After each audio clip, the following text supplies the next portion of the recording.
Hi everyone, Eric here. Today, we're going to build a monthly budgeting model for a company. First, I'll show you how to create a template to give out internally so that people can submit budgets to you. Then, I'll show you how to integrate that budget into a full monthly forecasting financial model. Also, feel free to download the monthly budgeting Excel template in the description below if you want to follow along. Okay, let's start by creating a template that a department head or someone internally could build their budget in that they can give right back to us. So, first off, we will just name this budget template, and we're going to start with a few things. So, we want this to have a couple pieces of information that are important. We want to have department, of course, department, then account, so this is the expense, and description. With these three pieces of information, anyone could basically, submit us line items and say, okay, I'm in marketing, the account is consultants, and the description is we need a search engine consultant in March to do a project. Then we need to basically put in, 12 months. Generally, you're budgeting on a 12-month cycle or sometimes shorter, but at least for this model we will use 12 months. We can center this. Up here we can put some underlines. If you highlight these three and double click the edge of a column, it automatically spaces it. Okay, but now here's a great trick. So we want to create a drop-down list so that each person can just choose an item from a drop-down. So let me show you what I mean. This is something we're going to do with the function called the data validation function in the data tab. So we're going to create a data validation drop-down. Now, one of our drop-downs is going to be department, as we saw, because we want to create one template for everyone and then just send the same file out to everyone. So we're going to have one for department and one for account, which is the type of expense. So let's say we have marketing, engineering, and let's just zoom in a little so that we can make sure that we're getting a good look here.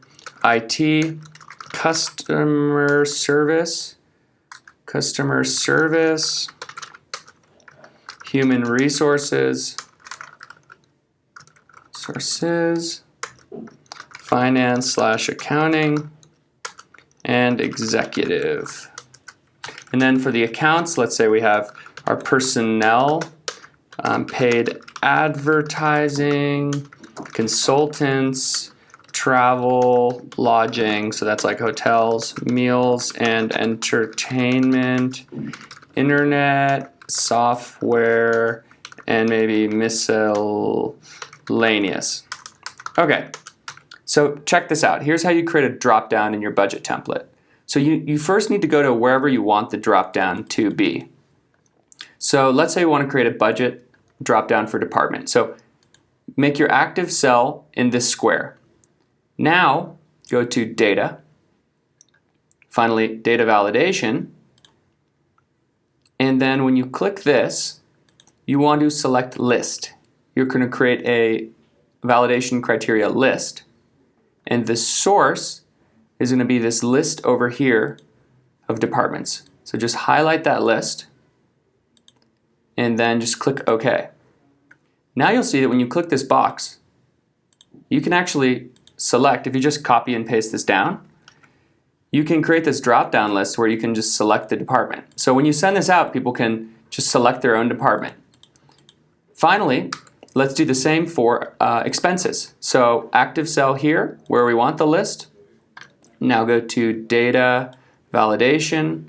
Again, now here we want list, and if we go to the data validation dropdown and we just highlight this list and click OK, now we have a drop-down list. So if you pass this out to customer service, they can just copy their department down, and then they can basically copy down this other list, and they can just select, okay, this is for meals, this is for this. And then you always want descriptions so that when you're looking through this data later on, they can say, okay, this was for the, dinner with, I don't know, managers in March, blah, blah, blah, so that you can know going forward as you actually go through the year what people are planning to do.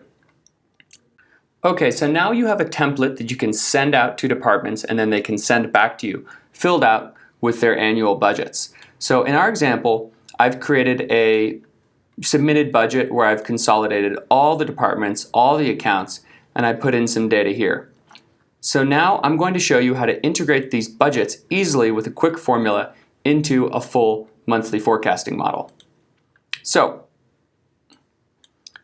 let's say we have the page where we have our income statement, and we know that we have these different accounts. Control-C, copy, and we'll just copy them over here. Of course, we are following a 12-month period, so I'm going to hit Shift, Control, right arrow, Control-C, that's copy. Control page up, and here Control V. Okay, and I'm going to build the rest of the P&L, but first I'll show you how to pull that budget in with a really quick formula. Operating expenses. So in this case, this is going to be a SUMIF formula. So we'll go equal, let's zoom in a little here, we'll go equal SUMIF. First thing is range. Okay, so the range is basically all the data that we're going to look at to pull the data from. So if we go to our submitted budget, we can look at range, and we're looking at the account name. So we are going to start here, and we are going to hold Shift and go all the way down. You could also do this with your mouse, but I like to use Excel without the mouse. In this case, you can see we've highlighted B2 to B33, but we need to lock these cells. What does that mean? This means that we're going to put dollar signs in front of the cells. You can do this with F4, and these dollar signs will prevent these cells from moving. So if we hit copy and paste the formula somewhere else, it will still be locked, this section, B2 to B33, no matter where we copy the formula.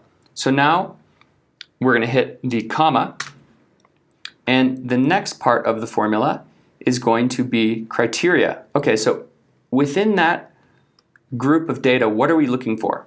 We are looking for this account name. And in this case, we're going to lock the column. If you need help with locked cell references and more about this inside of a formula, I'll link one of my other videos below that does a deeper explanation, but this will prevent us, even if we copy the formula to the right, it'll prevent the column from moving. Okay, and then the third part of the formula, we'll hit comma, we see is the sum range. So where are we actually trying to sum? So if we go back to the budget, we will go up to the top, Control up arrow, and we will highlight this column, just this one column, because this is January, and we're trying to grab January.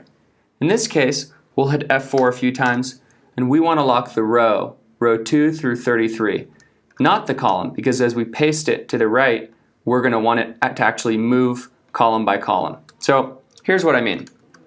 We'll hit Enter now, and you'll see that when we paste this to the right, it actually grabs each month. So 35, just to spot check this, in June, if we go back to this budget, that if we go to here in Human Resources, let's freeze these panes. Freeze panes. Okay, so if we go to June, you can see that we actually have 35,000. So we know that that formula is working. But the great thing about this formula is that we can copy this formula, because we locked the cell references correctly, across this entire thing. And we will grab all of the data. So that's how you can give people a budget and pull it into the P&L. And now let's build out the rest of this monthly forecasting model.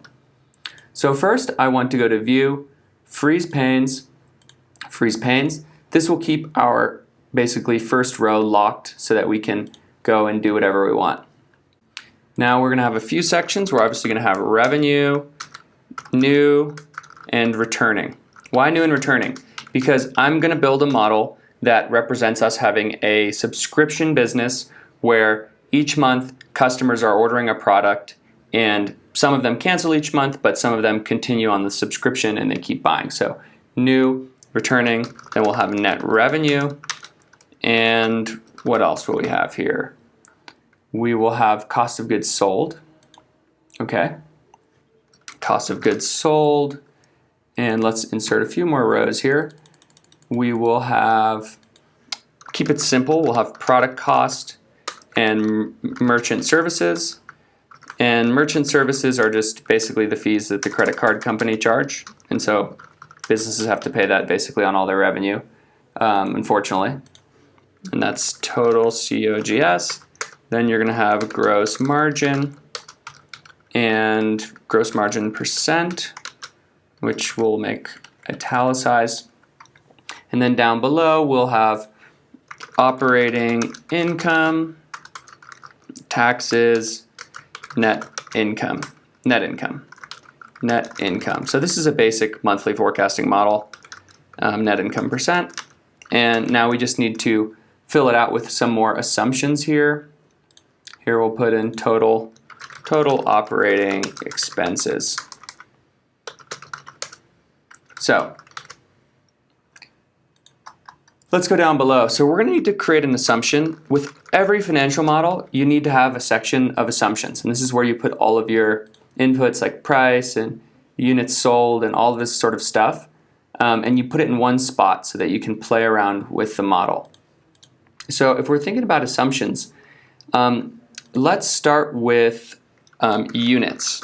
Or let's start with revenue, the revenue section. So we're going to need our units and new as well as returning. And we can indent those slightly just to kind of make them pop out. And then we'll have total. So how would you calculate the number of units? Do we have any information here that we can use? Absolutely. We have paid advertising. From the amount that we spend in advertising, we should generate a certain amount of sales. So down here, I'm going to create a marketing section. And this is going to be called acquisition, for customer acquisition.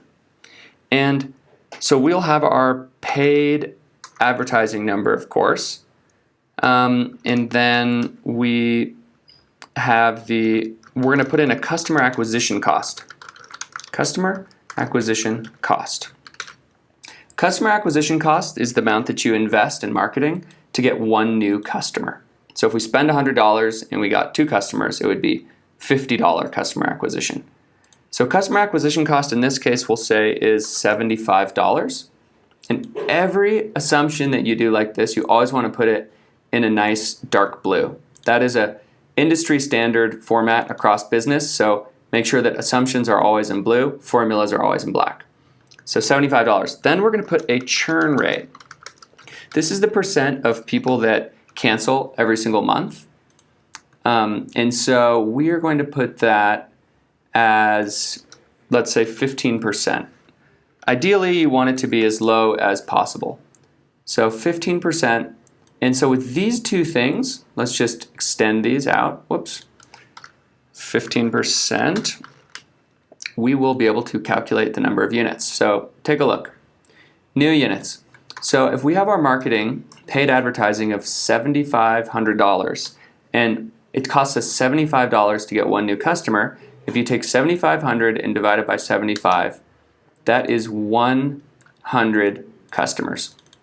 So in this case, our new customers each month, we can just use the marketing budget to calculate that. But returning customers, here's where we are going to use the churn rate. So we're going to say, okay, of our, let's say, customers last month, that would be new and returning, the total customers, 15% of them canceled. So that's going to be 1 minus 15. So that's going to be 85% returned.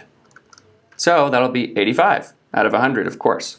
But in the next month, it's the full 100 plus 85.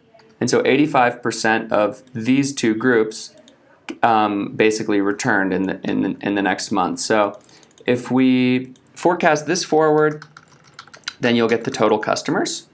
And here I'll just put a quick bottom border, and then we will have number of units. Okay.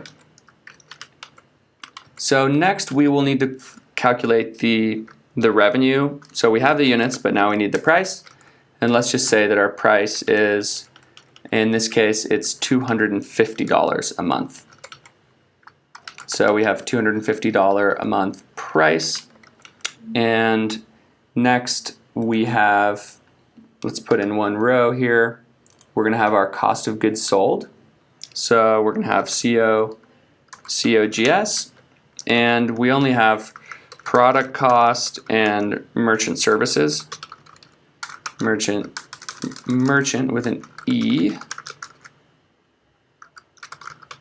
And in this case, we're going to use percent of revenue, just to make things easy. So we're going to say that the product cost is 30% of revenue, and the merchant services are 3% of revenue, which is pretty standard, 3. And so at this point, we can pretty much calculate everything. Probably at the very end here, we'll need a tax rate, and we'll say that the tax rate is 21%, which is what it currently is in the United States. Okay, so let's finally just copy these over, and then we can fill in our income statement really quick here, build the monthly forecasting model with the integrated budget. So let's go up to the top. So new revenue. New, we're going to take our new units here, 100, times price. And in this case, we're going to lock the row because we're going to use this formula again for returning. Okay, so 25,000. Next, we'll copy that down to returning. You'll see in this case that you get the cell, but because we locked the row, it's still times 250. So that's perfect. So we can take this formula and we can copy it all the way across. In this case, I will format our financial statement at the very end, and I'll show you, basically some industry standard formats. So let's just put a quick bottom border here. Now we know that our net revenue is right here. And we can just copy that across, Control C, Shift, right arrow, Control V. Okay, next, product cost. So with product cost, we know this is a percent of revenue. So we'll take revenue, and let's hit F4 a few times to lock the row, times product cost. So where's the product cost? Okay, here it is, 30%. Okay, so we have our product cost, and now we have merchant services, but we can just copy the formula right down, and it will do all the work for us. Okay, now we can put the bottom border on, and we can sum up these two cells, and we can copy this across.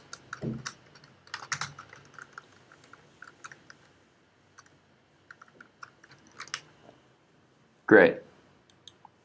Always make sure to save your work. Okay, next we're going to calculate our gross margin, take revenue, subtract your cost of goods sold. We have the gross margin. Pretty easy. Let's take that and divide it by revenue if you want to get a gross margin percent. And again, I will do all the formatting at the end here so you can get sort of an idea of what is sort of real financial model formatting look like across the whole income statement. And then finally here at the bottom, we will total up all of our operating expenses. So sum, grab this stuff, total it across. Operating income is going to be our gross margin minus operating expenses. And then our net income, well, in this scenario, it's going to be operating income minus taxes, but let's take a look at if we even did generate any operating income for the year. So let's create one last column here. If you highlight this column, hold Control, highlight the other column, you can adjust them at the same time. And we'll just create a total column. This will represent the whole year. So we're going to sum across basically all of these different areas, and so that we can get everything basically in one place. So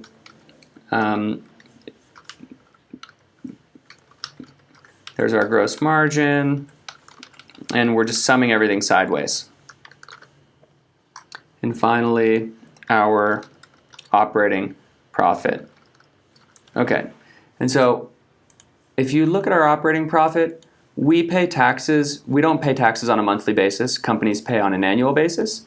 So you'll take the operating profit and you multiply that by, we'll make it a negative number, and we'll multiply that by the taxes. So the tax rate, let's say 21%. Okay, so taxes are going to be that. So let's do some formatting because this model looks horrible. The first thing that I want to do is hit the comma style, but then reduce the amount of decimals. So we can make these a little skinnier probably. So now we have that. Another thing about financial models is in the first row of each section, you want to put dollar signs. So you can hit the accounting number sign, but again, reduce the decimals. You don't want to see, 25 cents because it really doesn't make the model look good. It makes it look really messy and it doesn't help you. So at the top of sections and the bottom of sections, generally you're going to put the dollar sign. So we may need to adjust these columns a little more. So here again, top of the section, dollar sign, adjust the columns. And one trick for this is that if you just highlight a section that already has the format that you want, you can click Format Painter and you can highlight another part, and then, yeah, it's all done. So the gross margin, again, we're going to want to put dollar signs on that because it's an important metric.